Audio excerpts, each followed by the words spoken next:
This is what Wednesday looks like for Malachi Jones. A typical day is like you wake up, you need money, you need breakfast, you gotta panhandle, and that's tough.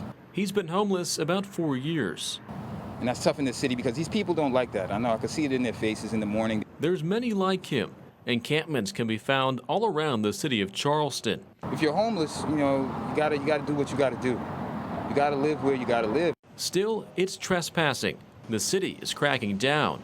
Encampments behind the Conn City Auto Zone and under the Virginia Street Bridge have been given 14 days to be cleared. We're always there trying to offer help to get the people off the street so that they're not having to live in these outdoor living situations. If an encampment has been there between 7 and 30 days, they have 2 days to leave. If they've been there longer than that, 14 days. That's the situation behind AutoZone. Store manager Matthew Roach says people have been stealing trash out of his dumpster. It makes people uncomfortable.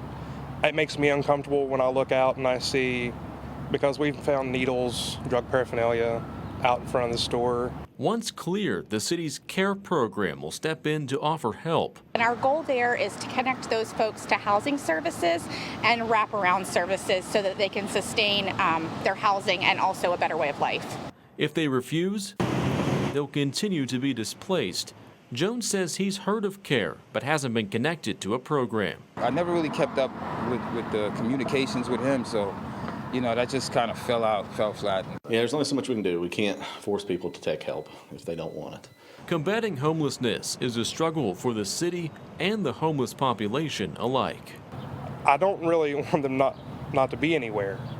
I want them to have a safe place to go, but it's not safe for my customers or them being behind, the fence back there in tents. What's it going to take for you to get to that next step, do you think, where you can have some stability? I would say dedication and persistence and dedication to just being not homeless. On your part? Yeah, on my part, yeah, basically, yeah. In Charleston, Anthony Conn, Eyewitness News. The city of Charleston will be clearing 2 homeless camps. These communities will have the option to be connected with services or to move elsewhere. Eyewitness News reporter Anthony Conn live in Charleston with the story for us tonight. Anthony. Well, Callie, this is a sensitive issue. The people living in those areas are by law trespassing, but essentially many of them don't have anywhere else to go. I spoke with a man I met at one of those camps this week and also looked into resources available. Raymond Hoover and his friend don't normally live under the Virginia Street Bridge in Charleston, but decided to pass through there this week and take haven. Look over the edge of the bridge. That's all that. They go from place to place. They've been to homeless shelters, but have had bad experiences. So Hoover calls the outside his home. I don't really like it, but you don't have to deal with any people bossing around, yelling at you. Charleston police plan to close 2 homeless campsites under the Virginia Street Bridge and behind the Conn City Auto Zone and offer services through the city's CARE program. CPD said recently they have seen less people in the camps and have noticed belongings slowly moved out since issuing the warning. That I don't like. That's not fair to the homeless and everybody else. That's not right. Homelessness is a growing issue. Shelters like Union Mission try to help people get back on their feet. They have 18 in the men's shelter right now and can fit up to 76. I really do believe if we could move these folks inside and out of these elements, it would be a lot better for everybody involved. One of the challenges those experiencing homelessness face is lacking documentation when trying to get jobs. Hoover said he left his ID and other important documents in Pittsburgh after leaving an abusive home. It really is really hard being on the streets. Union Mission's Client Services Department works to recover those documents, both in the recovery and emergency shelters. It's hard to apply for a job when you don't have a driver's license. It's really hard. It's impossible to apply for a job when you don't have a Social Security card. So it's crucial for these guys to obtain these legal documents and to move forward in life and to have the hope to move forward in life. Quintrell says he hopes people can eliminate the stereotypes that follow those in this situation and reach out a hand to help. Not everybody's out there because they're, addicted to something, or there's just a bad situation that they're going through, and I think we need to be able to lift them up.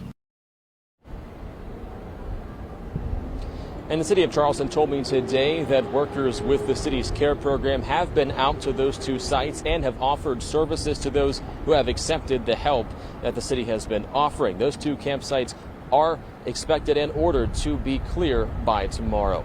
Live in Charleston, Anthony Conn, Eyewitness News. Callie, the number that Governor Jim Justice referenced yesterday did not include homelessness during the pandemic. Our data here from the National Alliance to End Homelessness only has data going up to 2020 pre-pandemic. It actually ends before the pandemic began. As we see, the numbers have trended downward, but it makes a difference when you look at sheltered versus unsheltered.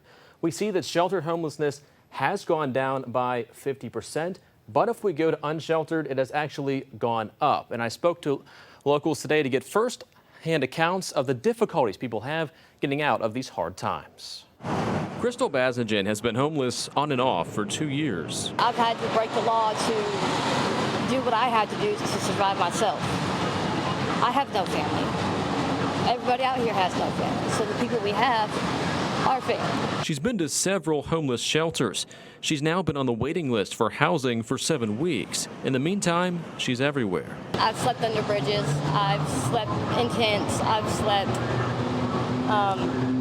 you know what I mean? I've slept here. I've slept by the riverbank. I've slept anywhere and everywhere I possibly could. There are many like her. The city cracking down on homeless camps, closing 2 in July and hoping the CARE program can give them the resources they need. This problem has been going on for decades.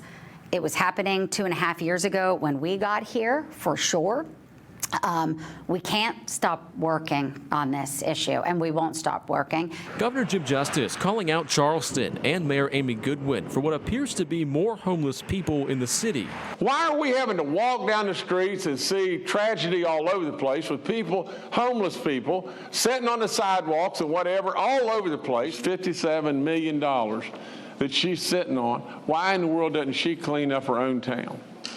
BASMAJIAN says they have nowhere to go. Making us more visible to the public also makes the public think that we're bad people, or that we're monsters, or that we're trying to just barter people, and we're really not. We're people like you. We're trying to survive. Tracy Strickland with the Kanawha Valley Collective says noticing more people on the streets doesn't necessarily mean there's more of them.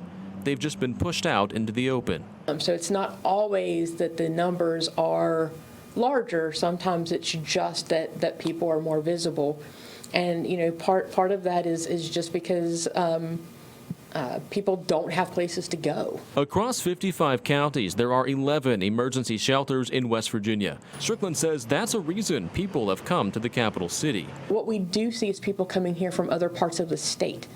If you are experiencing homelessness in Boone County, West Virginia, and you need emergency shelter, there is not an emergency shelter in Boone County. Anything helps. It really does. Just a nice high helps.